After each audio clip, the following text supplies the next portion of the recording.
Salam, salam, hər Hər vaxtınız vaxtınız xeyir, xeyrə. hər vaxtınız xeyir. Hər vaxtınız xeyir.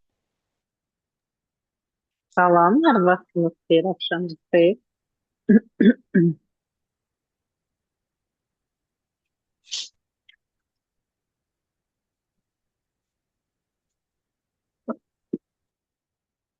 Fidan xanım, başlayaq yavaş-yavaş, digərləri də yavaş-yavaş qoşular. Aha, tamam, Bugünkü, salam, hər vaxtınız xeyrə. Bugünkü mövzumuzun tamam. təqdim eləmək istəyirəm.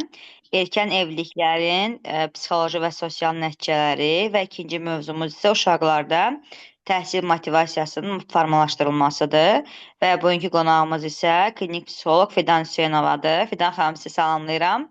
Xoş gördük sizi. Çox sağ olun ki, Salamlayıram. dəvətimizi qəbul etdiniz və dəyərli vaxtınızı ayırdınız. Buyurun, söz Təşəkkür sizə edirəm verirəm. Aydan xanım. Axşamınız xeyir. Hər kəsi salamlayıram. Sayıram. İlk öncə də təşəkkür edirəm ki, bu seminara qatılmaq qədərsiz, yəni məni dəvət etmisiniz. Və təbii ki, mən də biliklərimlə dünya araşdırmasının belə deyim də araşdırmaları nəticəsində bir çox belə deyim biliklər, materiallar əldə etmişəm ki, bu təbii ki, bizə çox bugün dolğun bir məlumat veriləcək və onun əsasında da təbii ki, siz suallar verəcəksiniz və hansısa bir biliklər əldə edəcəksiniz və həqiqətən də çox maraqlı bir mövzu keçəcək, mövzu seminarımız olacaq. Ona görə də indidən artıq sizi bildirmək istəyirəm ki, e, başlayarkən bir siz orada suallarınızı yönəldə bilərsiniz və mən sevə-sevə sizi cavablayacağım. Başlaya bilərik. Erkən evliliklər haqqında da bizim mövzumuz, bugünkü mövzumuz. Təbii ki, erkən evliliklər ilk öncə qeyd etmək istəyərdim ki, ən çox şərq ölkələrindədir bu problem bizdə yaranır. Azərbaycanda da təbii ki, çox təəssüf ki, bu hallara rast gəlirik. Amma mən onu istəyərdim ki, psixoloji tərəflərini, yəni bir çox səbəblərini vurğulayım. Tam elmi şəkildə, ümumiyyətcə, gəlin belə götürək. Erkən evlilik bir çox ailələrdə belə deyək, 12 yaşından da olan var. Təbii ki, mən çox duymuşam. Ən çox cənub zonasında 12-dən 18-ə qədər belə deyək, evlilik olan bir dönəm erkən evlilik. Amma Eriksonun araşdırması nəticəsində 12 yaşdan 18 yaşa qədər insanın tam olaraq, yəni yeniyetmənin formalaşma dövrüdür. Çünki insan özünü ekzistensional şəkildə başlayır araşdırmağa. Mən kiməm? Mən nə istəyirəm? Bu dövr məhz insanın tam olaraq özünü tanıma dövrüdür. Və bu yaşdan erkən evliliklər baş tutarkən çox böyük psixoloji problemlərə gətirib çıxarda bilər. Bunu daha sonra mən sizə aydın şəkildə, elmi şəkildə istəyərdim ki, daha çox açıqlamasını verim. Amma ilk öncə demək istəyərdim ki, bu 12 yaşdan 18 yaş dövründə psixoloq Erikson vurğulayır ki, insanın formalaşma, psixoloji olaraq və fizioloji olaraq formalaşma dövrü gedir. İnsan başlayır özünü tanımağa. Mən kiməm?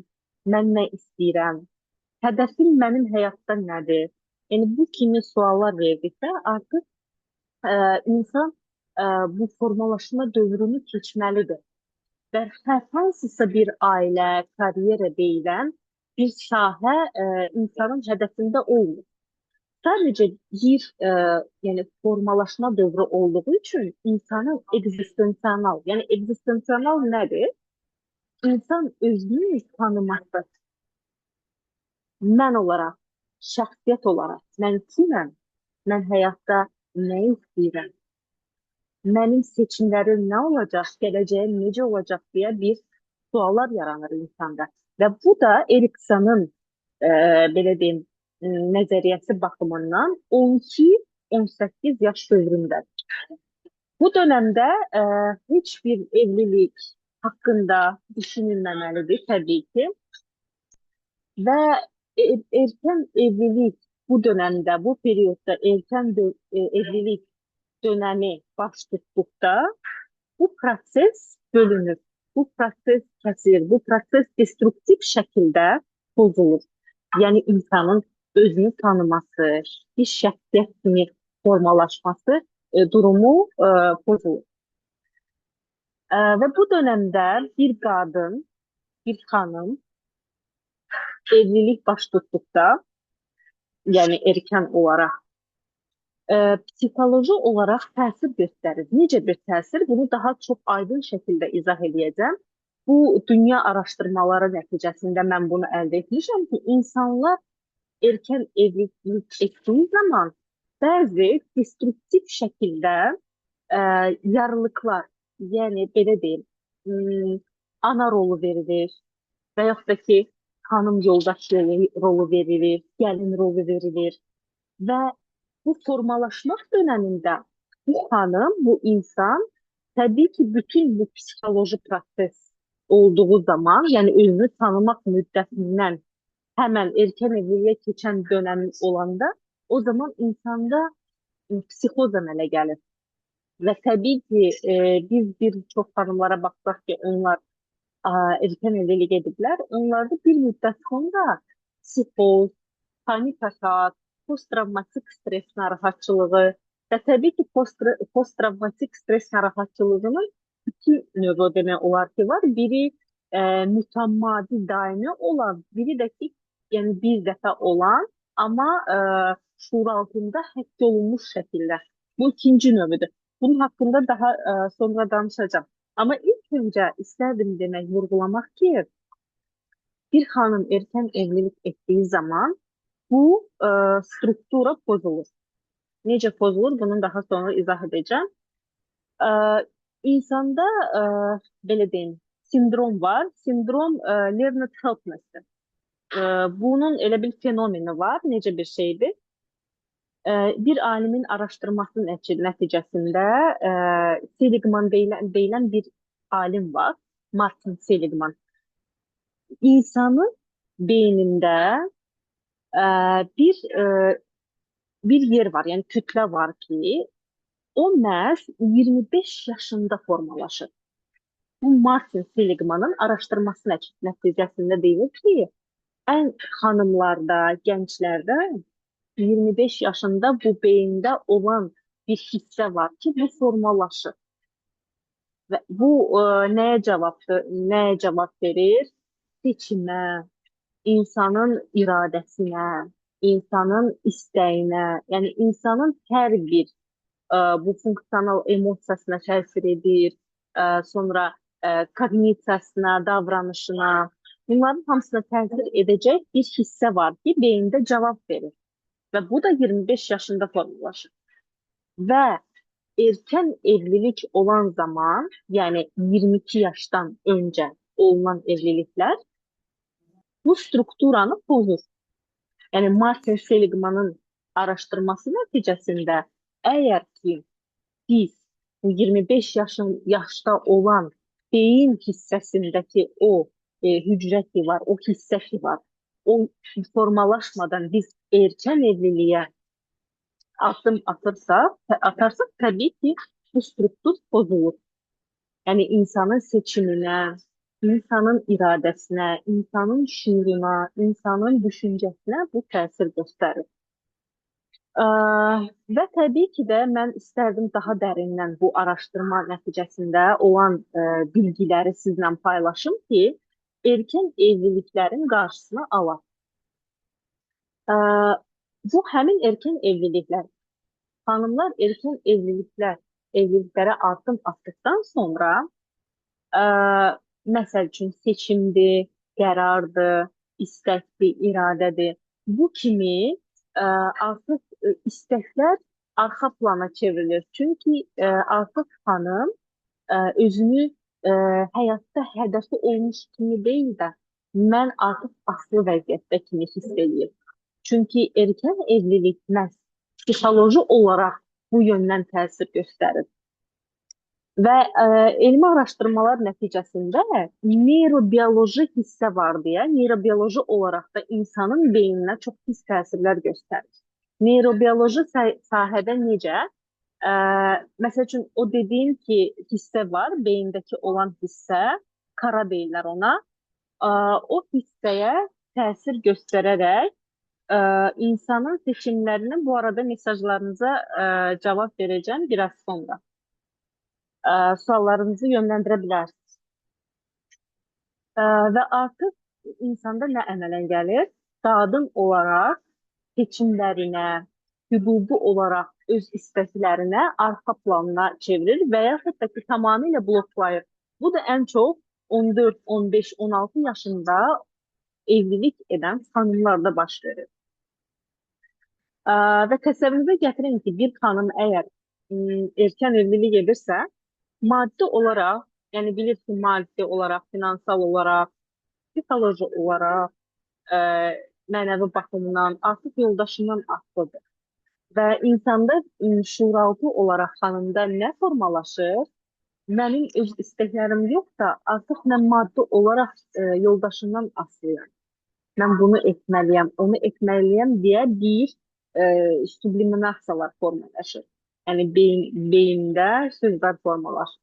Onun üçün də çox önəmlidir. Bu çox önəmlidir. Baxın, biz nə qədər Azərbaycanda ailələrimizi erkən evlilik olan ailələrin nə qədər uşaqları, qadınları, xanımları travmalı olduğunu bilsək, erkən evlilikləri etmərik. Çünkü insan inkişaf olarak yani hayatta inkişaf etmelidir. İlk önce özünü tanımalıdır. Daxilini, şuurunu, yani düşüncelerini, isteklerini bilmelidir ki ileride daha sağlam şekilde adım atarak yani seçimleri olarak evlilik hayatına adımlasın. Bu çok önemlidir. Bakın. Ve böyle bir fenomen var. Çok maraqlı bir fenomendir ki bir qadın ümumiyyətcə psixoseksual olaraq da belə deyim, bədən olaraq qadın nə zaman özünü tanıyır?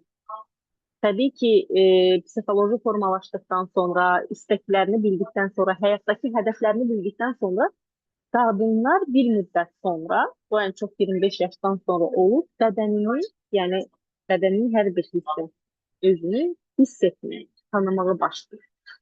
Ve erken evlilikte tabii ki seksüel hayatta olduğu için, yani seksüel hayata adım attığı için bu ona psikolojik tesir gösterir. Nice? İnsanda hormonlar var. Kortizol, serotonin, dopamin. Ee, bu ümumiyyətcə hormonlar, mesela için bir kadın erken evlilik edirsə, hemen cinsi hayatı olur tabii ki. Bunda kortizol yükselir. Ve yükseldikçe onun hayatına da tesir ediyor. Kortizol da bizde bir stres hormonudur. E, Heyecan, stres hormonudur. Ona göre kadın hanım yaşadıkça o seksüel hayatı, cinsi hayatı hemen ki onun hayatına, seçimlerine, davranışına, isteklerine, psixoloji olarak sağlamlığına da təsir göstərir. Ona göre de o kadar çok önemlidir ki, yani bir hanım erken evlilik etmedikten önce psikoloji destek alsa, psikoloji konsultasiya alsa daha çok önemlidir bu.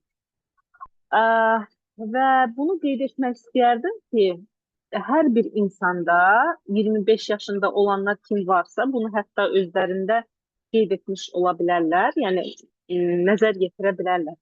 25 yaşında prefrontal deyilən bir hissə var beyində.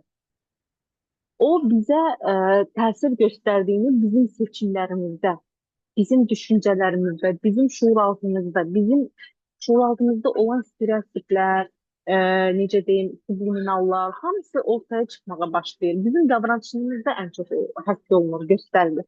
Ona göre biz 25 yaşta özümüzü artık tam olarak, yetkin bir insan olarak hissedirik. Ve bundan önce biz evlilik edersek, erken evliliklere adım atarsak, bu struktur, bu garmoniya pozulmaya başlıyor. Ona göre erken evliliklerin ne kadar psixologiya təsiri ne bilsək, tabii ki biz erken evliliklerden qaçarıq.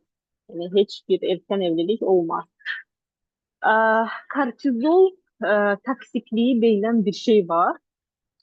İnsan bir müddet sonra hayatında o kortizolun bədəni nə qədər qəbul edirsə, artıq psixoloji olaraq onun psixosomatik olaraq da təsir göstərir. Və mən bir şey qeyd etmək istəyirəm ki, erkən evliliyin orqanizmə də psixosomatik olaraq da nə qədər təsir göstərdiyini bilsək, biz nə qədər psixoloji olaraq travma yaratdığını görərik. Nədən? Psixosomatika nədir ümumiyyətcə? Psixosomatika bizim psixologiyamıza təsir göstərir və bəzən psixoloji olaraq bizə təsir olunan şey, biz onu imtina etsək, o bizim bədənimizdə göstərir. Və biz məsələn, nə qədər də bir şeydən imtina etsək, onu bizim mütləq ki, bədənimiz göstərəcək. Nə zamansa bədənimizdə əks olunacaq. Hansısa bir hissəmiz ağrıyacaq, hansısa bir, belə deyim, bədənimizin bir hissəsində o əksini tapacaq. Ona görə də klinik şəkildə, indi klinik təhlilini mən istəyirəm bildirəm. Klinik təhlili nədir? İki cür PTSR var. Posttraumatik stres narahatçılığı. Biri kompleks şəkildə posttraumatik stres narahatçılığı, biri isə adi posttraumatik stres narahatlığı. O nə deməkdir? Adi posttraumatik stres narahatlığı, məsələn, insanın həyatında müəyyən bir dönəmdə bir, deyəlim ki, bir müharibə dövrünü keçir, qarşısında bombalar partlayır və yaxud da ki, hansısa bir hadisə olur, ona təsir göstərir. Necə təsir göstərir? Həyatının bir qismində, müəyyən bir zamanlarda, deyəlim ki, pattern olan zaman, hansısa bir, deyəlim ki, katastrofa olduğu zaman, fəlakət baş verdiyi zaman onu xatırlamağa başlayır.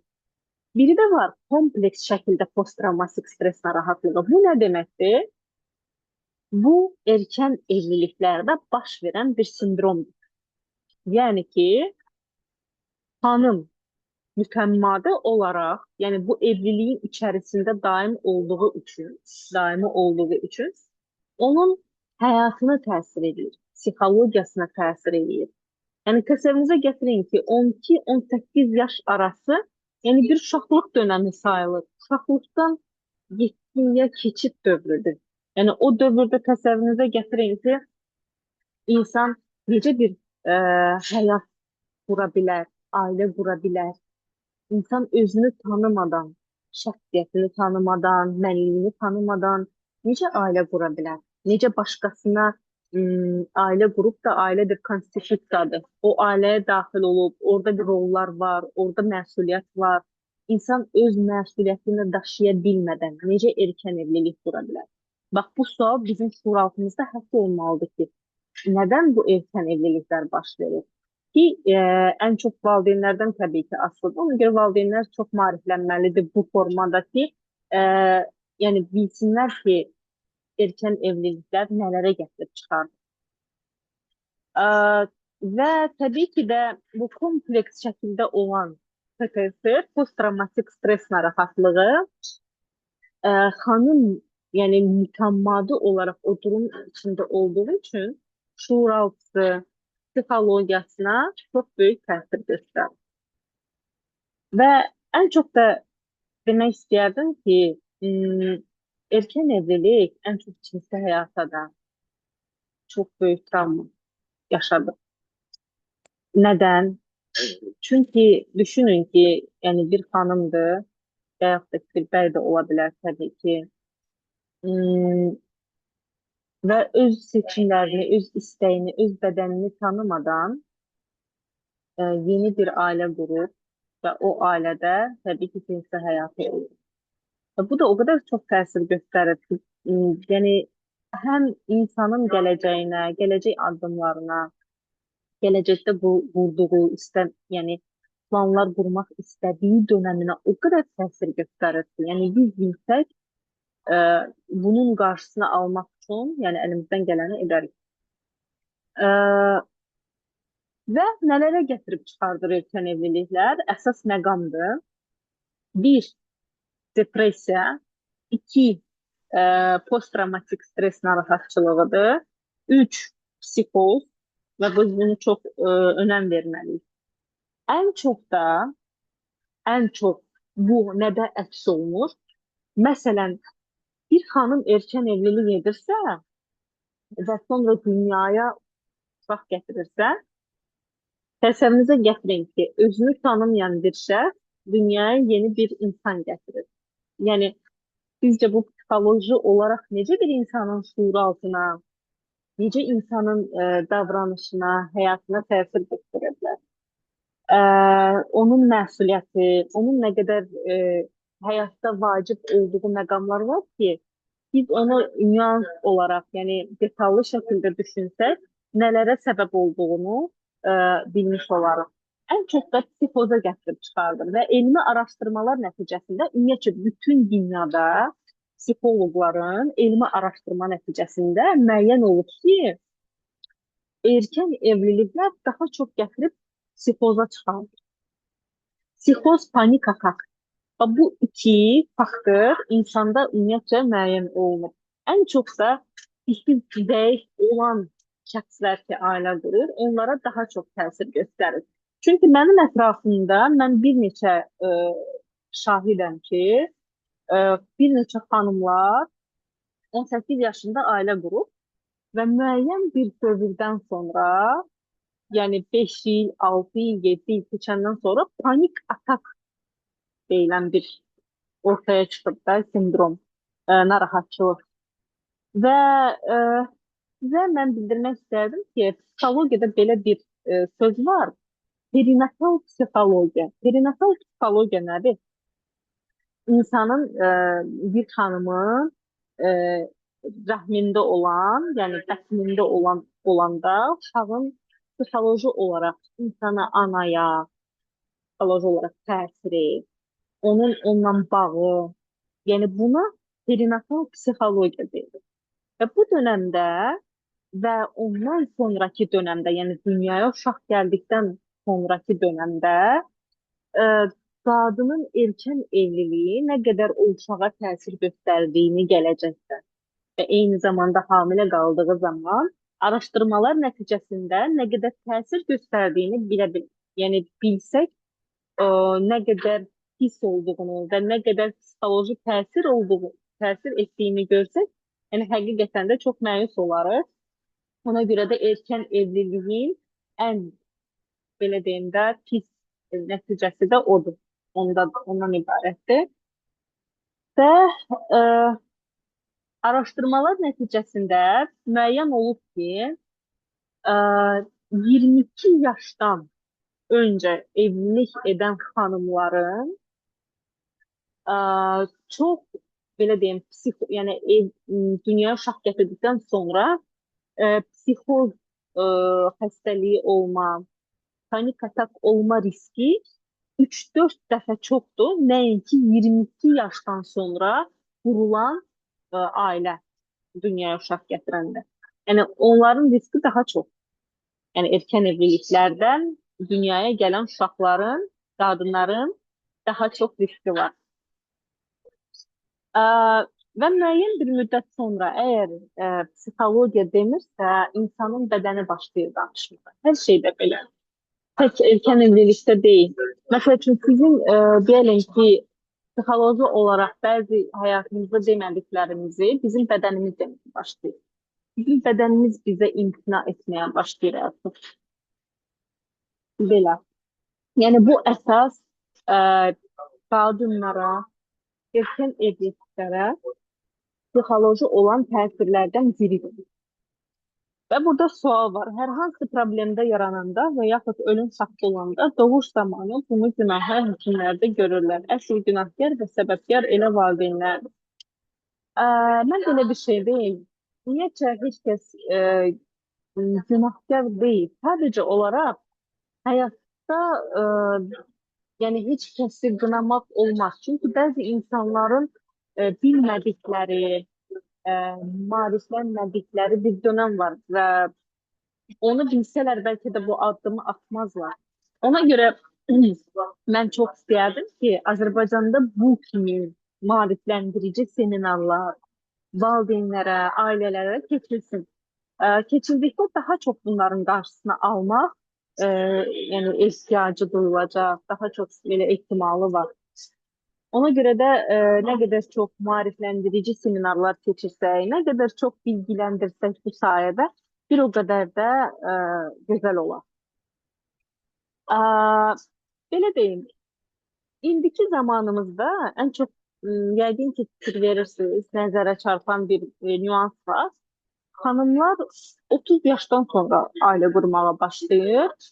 Təbii ki, bu erkən evlilik bizdə var əslində, mövcuddur. Sadəcə olaraq bir neçə bölgədə ola bilər ki, hansı müəyyən bölgədəki orada bizim bəzi belə deyək də konservativ düşüncələrimiz hələ də qalıb. Ə, amma indiki zamanda bəzi müəyyən dəyişikliklər var ki, insanlarda bu baş verir.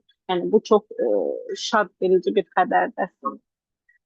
Belə, yəni nə qədər psixoloji təsirini biz erkən evlilikdə bilməsi üçün bir müddət sonra, 2 il, 3 il sonra dünyaya uşaq gələndə o rollar ki, yarılıqlar ki, valideynə verilir, anaya verilir, o artıq müəyyən sonra qadın başlayır özünü anlamağa ki, bəlkə də bir müəyyən qədər peşmançılıq çəkməyə və mən öz seanslarımda da görmüşəm ki, bir iki nəfər var idi ki, xanım, onlar erkən evlilik etmişdi. Artıq 18 yaşında, artıq 32 yaşı var idi və deyirdi ki, mən peşmanam ki, mən erkən evlilik etmişəm, işləmək istəyərdim və yoldaşı da çox qısqanc biri də əslində. Hmm, və mənim öz haqqım yoxdur özümə, indiki ağlım olsa evlənməzdim deyilən bir sözlər ifadə olunur. Və təbii ki, bu çox bir xanımda mən hiss eləmişəm ki, bunlar bu sözü dilə gətirirlər. Və bu da təbii ki, insan özünü tanıyanda, şəxsiyyətini tanıyanda müəyyən qədər bəzi səhvləri etdiyini düşünür. Amma artıq o psixoloji təsirdir. Yəni onun getməsi üçün, aradan qalxması üçün psixoloji konsultasiya lazımdır. Bu qədər. Hansısa bir sualınız varsa, yönəldə bilərsiniz bu mövzu ilə bağlı.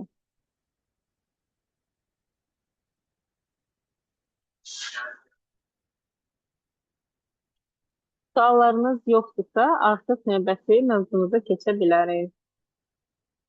Tamam. Ay, necə? Sessiz sual icazə var. Salam. Salam, buyurun. Axşamınız xeyir. Mənim sualım belədir ki, tutaq ki, ailədə xanıma təzyiq olunmuyor və 18 yaşı var. Seçimini də özü eləyib, evlənib. Yəni peşman da deyil, çünki ailə onun, belə deyim, ailədə 6 qızdılar.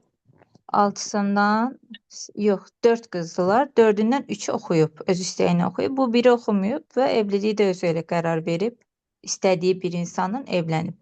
Onun iləride nə kimi ciddi problemləri ola bilər? Və yaxud da olar, yəni siz bu sadaladıqlarınızdan hər hansısa biri ola bilər, məndə olsun.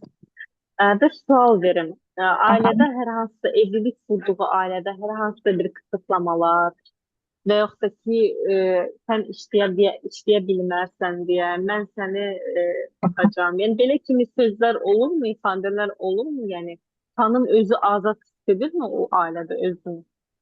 Xeyr. Siz dediyiniz kimidir, qısıtlamalar var və bu onun xoşuna gəlir. Elə əvvəl də tanıdığı, yəni belə tanıdığı, belə istədiyi bir insanla ailə qurub.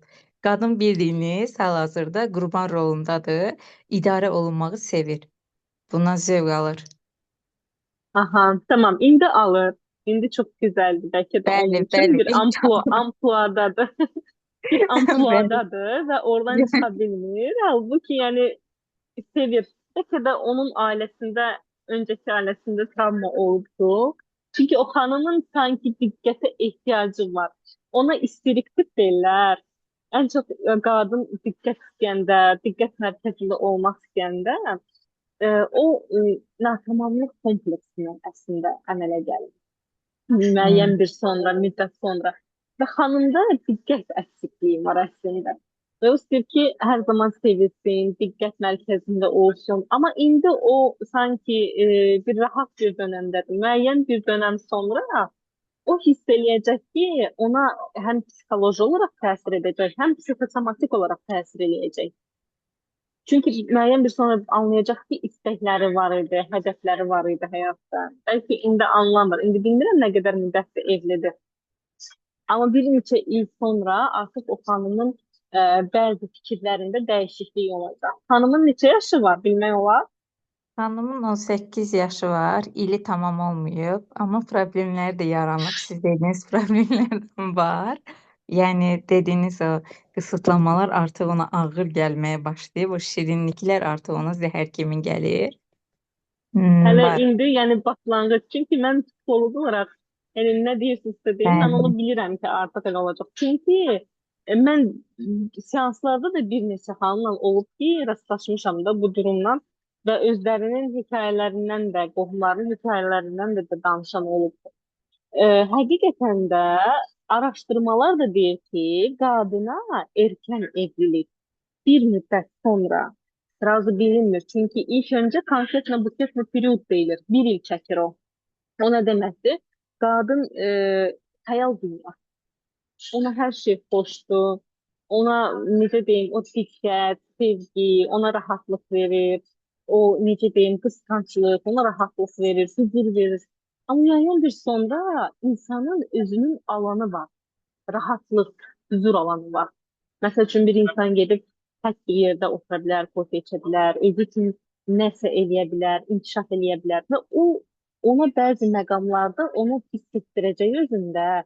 Düşünəcək ki, məndə nəsə çatışmır və onu doğmağa başlayacaq. Yəni sadə dillə desək. İndi görəcəksiniz, müəyyən bir sonra dəyişəcək düşüncələr. Erkən evlilik bəlkə də ona şirin gəlir, çünki onun 18 yaşı var. Amma insan ki, nə zaman tam özünü tanıyır, siz indi onu görün 20 yaşda, 22 yaşda. Artıq dəyişəcək. Nə deyirsinizsə düz deyirsiz. Xanımı da bəyi də yaxından tanıyıram. Bəyin də psixoloji problemləri var, xanımın da. Elə o dediyiniz ehtiyacı xanımda hiss elədim mən. Bəyin də çox belə basmaq kimi problemləri var da psixoloji cəhətdən. Yəni var. Yəni hər ikisində var da. Elə xanım hal-hazırda dərman içir. Psixoloji dərmanlar içir o dərəcədə. Yəni şeydir. Amma sevir də dediyinə görə sevir. Hələ ki siz Baxın, dediyiniz kimi. sevgi deyil o. Sevgi Bir bilirsiniz şey də nədir? var ki, hamilədir və hal-hazırda güya həkim Hə. yazır. Amma mən başa salıram ki, bu ata evində belə olmuşsa, bura gəlib belə olubsa, bunu həkim bu bunluq deyildi. Bu bizim evə gəldiyi üçün belə olub. Sevgi bilirsiniz nədir? Sevgi insanın komfort alanı olduğu zaman, onun seçimlərinə, onun istəklərinə hörmətlə və sənin işinə, karyerana, həyatdakı istəklərinə hörmətlə yanaşanda, ona partnyor belə şey deyirlər də, münasibət deyirlər. O zaman o sevgidir, o zaman o dəyərdir, sevgidir, hörmətdir. Bəlkə də indi onlar 18, yəqin ki, oğlanın 2 yaş, 2-3 yaş böyükdür qızdan. Amma insan özünü tam tanıdıktan sonra bəzi reallıqları görməyə başlayır. İndi Elədir. onlara şirin, Oğlum 22 bəli, yaşı var. Elədir. yetkinlik tam başqa bir dönəmdir. Yetkinlikdə insan özünə egzistensional suallar verir. Həyati suallar verməyə başlayır, özünü tanımağa başlayır. Artıq yəni o dönəmi insan o zaman anlayır ki, nələri etmişəm, nələri etməmişəm. Yəni bu sualları özünə verməyə başlayır. Yəni burada aydın olur ki, ailə təzyiqi olmadan da xanım kimisə seçirsə və yaxud həyatında qərar verirsə, yenə də yaş təzyiqi gərək olmasın. Bayaqlar bir Təbii ki, yazmışdım o valideynlər. seçimdir. Hörmətlə yanaşıram. Bəli. Təbii ki, insanın seçim, istək, evlilik elə bir şeydir ki, insan özü seçib, yəni evlənə bilər. Bu normaldır və psixoloqlar buna Amma heç bir özünü şey deyə bilməz. tanımalıdır. Amma özünü tanımalıdır. Müəyyən Bəli, bir yaş sonra mən çünki bunu çox xanımlardan eşitmişəm. İnanın, bəli. yəni bəlkə də benim %90% mən eşitmişəm bunu xanımlardan ki, 5 il, 10 il keçəndən sonra insan ki özünü yetkinlik yaşında tanıyır, başlayır tanımağa, həyatda addımlar atmağa, nəysə. O kısıtlanan zaman, evlilik dönəmində kısıtlanan zaman insan özündə krizis yaşayır, böhrən yaşayır. Ona görə insan özünü tam tanıyır, tam həyatda şuurlu şəkildə inkişaf eləyir, ondan sonra evliliyə addım atmalıdır.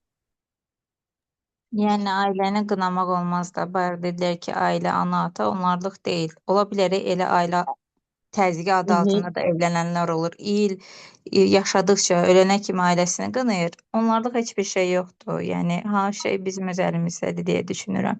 Gərək özümüzü formalaşdıraq, istəklərimizi bilək, ondan sonra hərəkət Elədir, edək.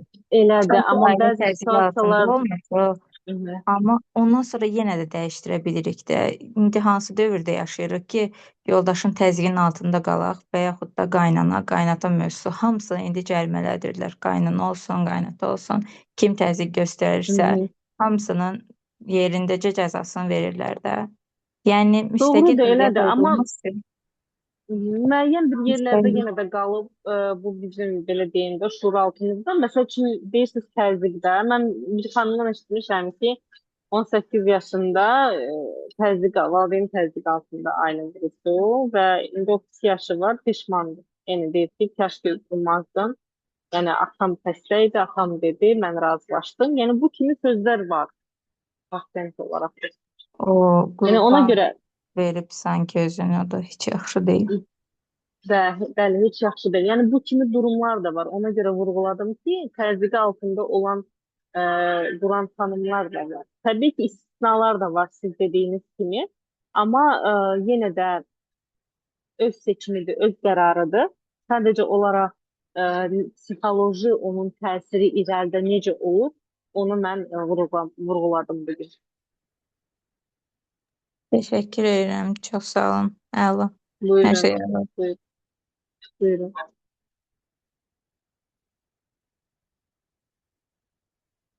Və suallar varsa yönləndirə bilərsiniz. Mesajlar, bəylər də gec evlənir indiki zamanda. Bəylər də bəli gec evlənir. Artıq indiki dönəm elə bir dönəmdir ki, mən fikir verirəm də, yəni analiz edirəm, 30 yaşdan sonra evlənirlər. Artıq müəyyən bir dövrdə bir növ Avropadakı kimidir. Salam, hər vaxtınız xeyir. Neçə yaşa qədər evlilik etmək lazımdır ki, ana, ata və uşağın səhhətində problem olmur. Bu əslində belə deyim də tibbi baxımdan bir sualdır. Yəni səhhətində problem olması təbii ki, tibbi baxımdan bir sualdır. Amma mən bir şey qeyd etmək istəyərdim ki, mən bir məqalə oxumuşdum psixoloji Avropalıların Avropada araşdırmalar aparmışdılar ki, ən gözəl evlilik, yəni hansı yaş dönəmi daha yaxşıdır? Və 28-35 yaş arası. 28-35 yaş arası. Bu kimi evliliklər, yəni olan evliliklər, yəni necə məqalədə yazılmışdı, mən sizə bunu çatdırıram. Bu kimi evliliklər çox möhkəm və sağlam olur bir çox zaman. Çünki insan nə istədiyini bilir, qarşı tərəf nə istədiyini bilir. Yəni öz seçimləri, öz məsuliyyəti var. Təbii ki, hər kəsin öz seçimi var. Yəni 26-27 yaşda da ailə quran var. Amma ən gözəl period 28-35 yaş arasıdır. Yəni bu kimi dönəm çox gözəl edilir. Bu qədər. Qaldı ki, bəylərin evlənməsinə və yaxud da ki, xanımların evlənməsinə indiki psixoloji durumu təhlil edəcəm. İndiki gənclərin psixologiyası necədir?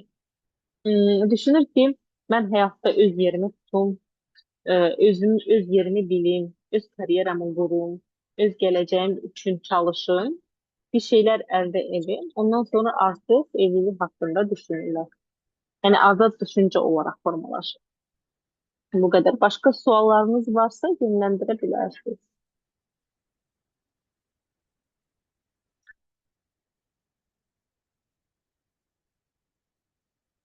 Aydan xanım, ikinci mövzuya keçə bilərəm.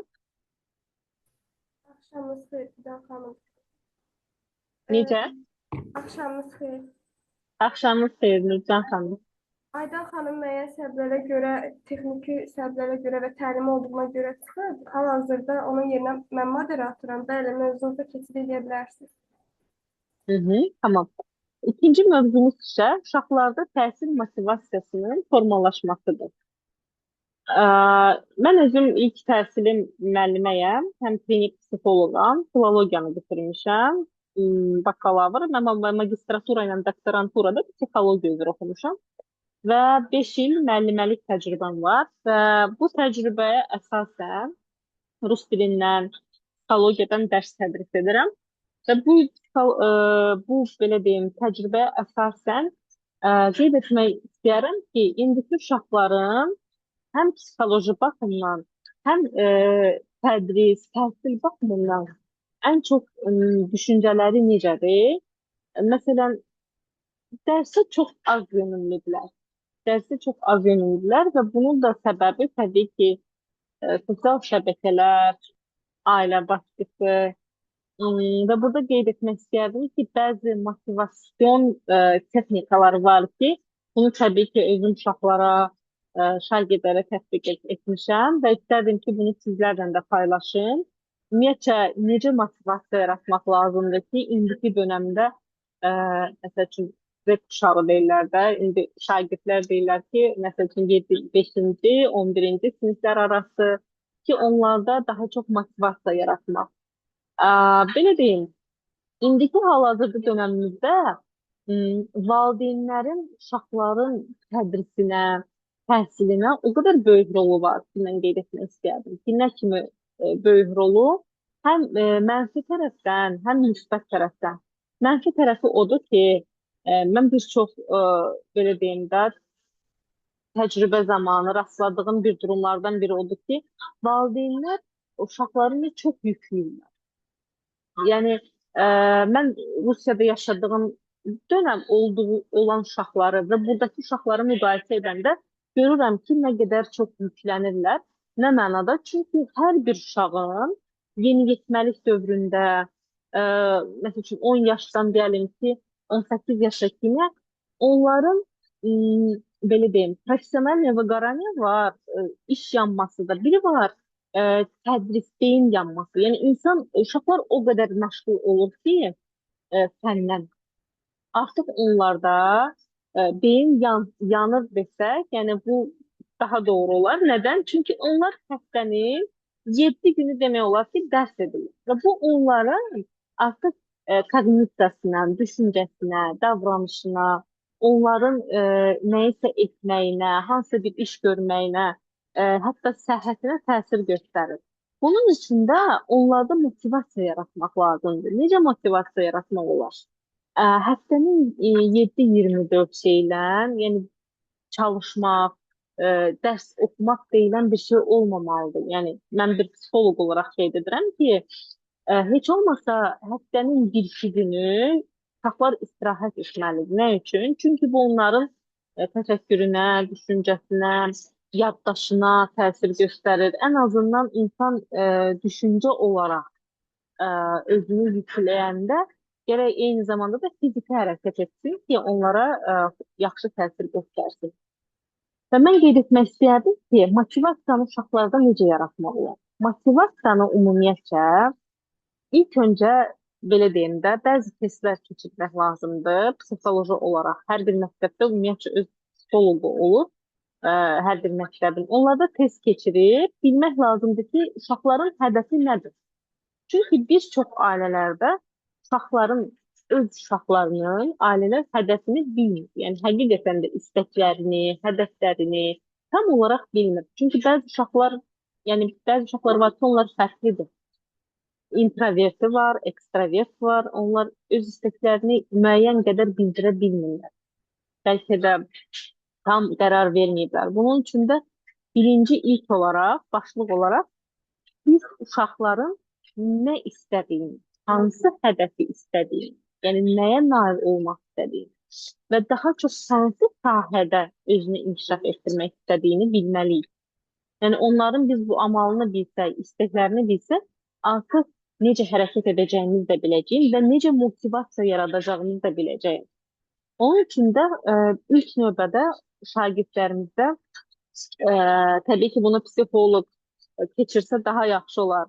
Və bir şey qeyd etmək istəyərdim ki, təcrübəyə əsasən uşaqlar ən çox valideynlərinə demək istəmədiyini yad bir insanlara deyə bilir. Həqiqətən bu uşaqların psixologiyasıdır. %80% mən bunu qeyd etmişəm ki, onlar bəzi şeylər var ki, bölüşmək istəmirlər valideynlərində. Yad bir insanla bölüşəndə daha açıq, daha aydın, daha səlis hər şeyi bildirə bilirlər. Və biz onların nəyə çox, hansı sahəyə maraq göstərdiyini bildiyimiz zaman ə, onların nə istədiyini də biləcəyik, necə motivasiya verəcəyimizi də biləcəyik. Bunlardan da motivasiyanın birinci faktorlar hansıdır? İlk öncə hansı sahəni sevirsə, deyəlim ki, hansısa bir texniki sahədir və yaxud da humanitar sahədir. Daha çox onları bəzən dərs kimi deyil də onlarla həmin o belə deyim, fənninə aid sual-cavab etməliyik və yaxud da ki, hansı bu sahədə nələri daha çox sevirsən, iləride öz sahəndə işləyib nələri əldə etmək istəyirsən kimi bir suallar verməliyik ki, o sual verdikcə qarşı tərəfdə şagirdlərdə də və yaxud da ki, abituriyentlərdə də bir motivasiya yaranacaq. Və mən bunu əldə etdikdə necə bir karyera quracağam, necə bir istək, bu psixoloji baxımındandır. Necə bir karyera quracağam, necə bir istəyim olacaq, necə bir gələcəyim olacaq deyə sur altında, düşüncəsində belə bir təfəkkür, belə bir düşüncə yaranır, yəni şagirdlərdə. Və ona görə biz onlarla bir yetkin insan olaraq oturub danışmalıyıq bu barədə. Danışdıqca, gələcəyə dair hədəf qoyduqca o uşaqlarda, şagirdlərdə motivasiya yaradır. Və bəzi insanlar və bəzi valideynlər təəssüf ki, bunu keçirmirlər uşaqlar. Yəni, hətta elə valideynlər görmüşəm ki, uşaqları başından etmək üçün, yəni nə bilim, ya telefon verirlər, ya hansısa bir yerə yönəldirlər ki, ehtiyat qurmasınlar. Amma halbuki 10 dəqiqəlik, 15 dəqiqəlik o terapevtik bir danı, yəni söhbət, ünsiyyət o qədər gözəl təsir edə bilər ki, qarşı tərəfə, yəni öz övladına, bir valideynin öz övladına çox gözəl təsir göstərə bilər. Amma təbii ki, bəzi uşaqlar da yetərincə, yəni belə deyim, özünü ifadə edə bilmirlər. Valideyn tərəfindən bəlkə də bəzi qısıtlamalar olur, çəkinirlər. Onun üçün də düşünürəm ki, ya kənardan bir dəstək olmalıdır, ya yaxın bir insanlar, ətrafında olan yaxın bir insan onlarla ünsiyyət qurmalıdır ki, onlarda o motivasiyanı yaratmaq üçün. Bu psixoloji baxımından, təbii ki, dərs baxımından da bəzi kriteriyalar var. Salam, mən özüm tələbəyəm, gələcək yönümlü məqsədlərim var. Lakin çalışmaq iqtidarım və iradəm buna yetmir. Daim növbəti dəfəyə ertələmək kimi mənfi cəhətim var. Qarşısını ala bilmirəm. Buna psixologiyada əgər ertələyirsinizsə bir şeyi, deyilir prokrastinasiya. Sizdə böyük ehtimal prokrastinasiya var. Bir şeyi ertələyirsiniz, bir şeyi etmək istəmirsinizsə, bu təbii ki, konsultasiya lazımdır ki, yəni bu nəyə dayanır, sizdə nədən irəli gəlir, yəni nəyə görə belədir, bunları məhz konsultasiyada bilmək olar. Qaldı ki, sizin o deyirsiniz ki, mən bir şey istəmirəm, yəni belə deyim, heç bir əslində istəyiniz var, sadəcə edə bilmirsiniz. Siz özünüzə bir sual verin ki, yəni istədiyiniz bir şey. Mən həqiqətən də bunu istəyirəm və mən bunu etdikdə nələri əldə edəcəm?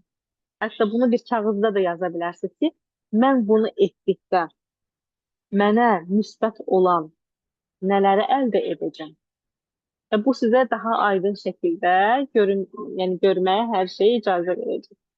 Daha aydın şəkildə olacaq. Belə. Və təhsil baxımından da bir uşaq, yəni uşaqda necə motivasiya yaratmaq olar, şagirddə necə motivasiya yaratmaq olar. Ən çox, məsəl üçün, onların dərs keçdikləri, yəni dərs oxuduqları zaman onlara dəstək vermək. Məsəl üçün, onları, məsəl üçün, səndə alınacaq deyə bir şey, məsəl üçün, deyəlim ki, onlar 3 aldı, onlarda heç bir motivasiyanı, istəyi pozmamaq. Demək ki, yəni bu səfər alınmadı, gələn səfər edəcəksən, sənə inanıram, başaracaqsan, səndən çox əminəm. Mən belə bir şey deyim, bizdə psixologiyada belə bir şey var ki, daim pozitiv şeylər yox, negativi görməyə köklənirik. Amma halbuki Yevreylərin texnikasına baxsaq, onlar uşaqlarda necə tədrisdə ən çox, tədrisdə nəyi tətbiq edir? Yəni İsraillərə, İsraildə onlar bu texnikanı tətbiq edərək uşaqlarda motivasiya.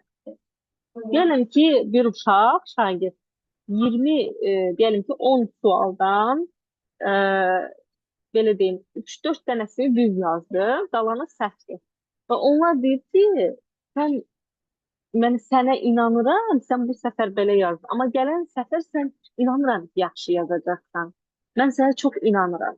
Və onlar o inamı, motivasiyanı o qədər dərin şuur altına yükləyirlər ki, yaxşı mənada. Artıq o uşaqlarda motivasiya yaranır.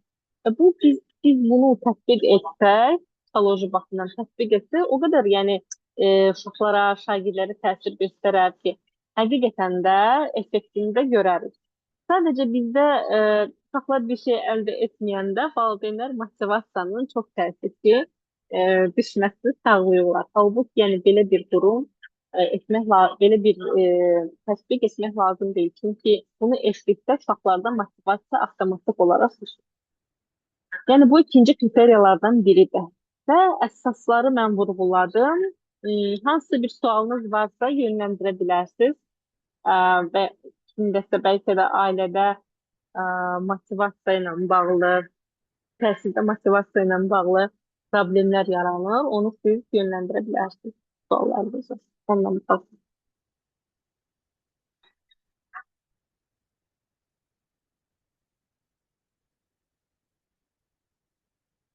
Yəni ümidvaram ki, səsim gəlir. Bəli, bəli, gəlir. Aydın eşidilir. Hı -hı. Tamam. Suallarınız var mı? Burada yəqin ki, böyük ehtimal kütlə şəklində olaraq tələbələr təşkil edir də, böyük bir kütləni.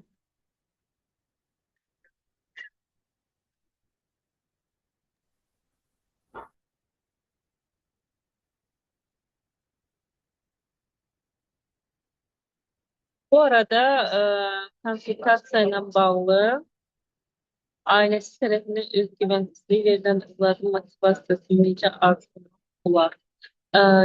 Ailəsi tərəfindən özgüvənsizlik verilən övladın motivasiyasını necə artırmaq olar?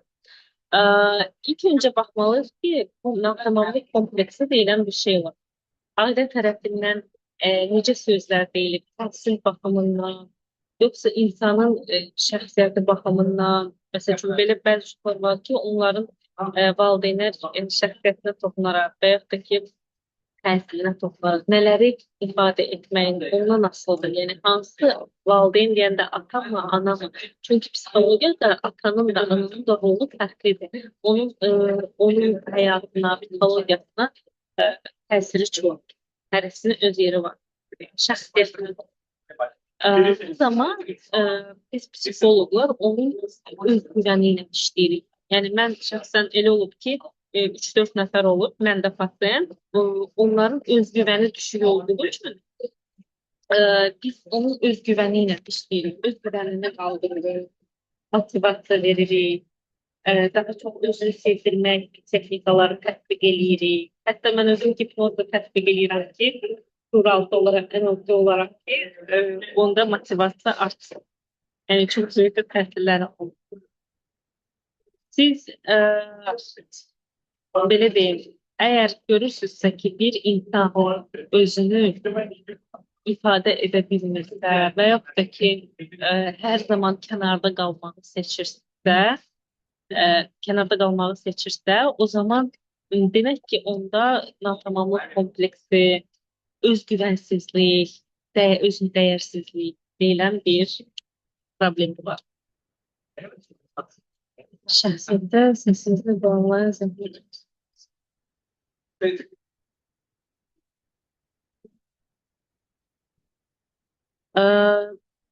Bir sualınız varsa mən cavablandıra bilərəm və qeyd etmək istəyərdim ki, özgüvənlə bağlı bir neçə kitablar var.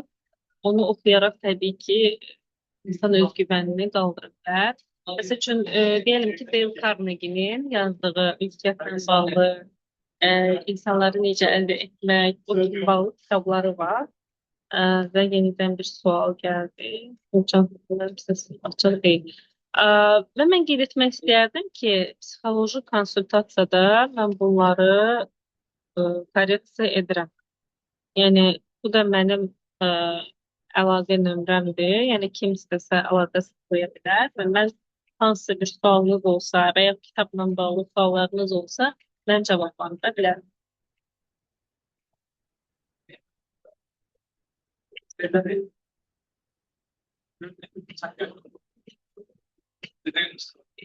Təşəkkür edirəm diqqətiniz üçün.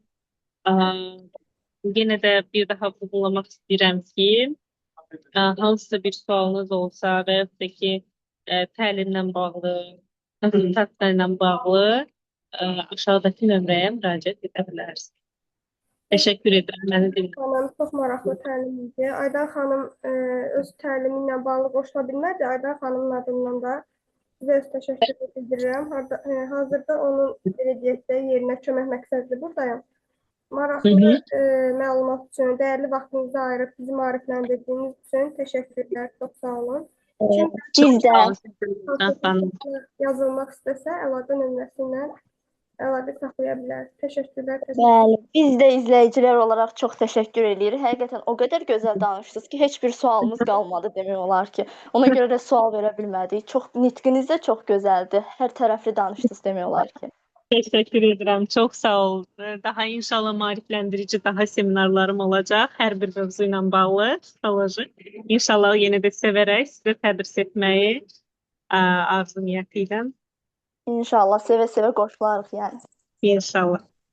Təkrardan təşəkkürlər. Çox sağ olun. Gecəniz xeyir. Sağ olun.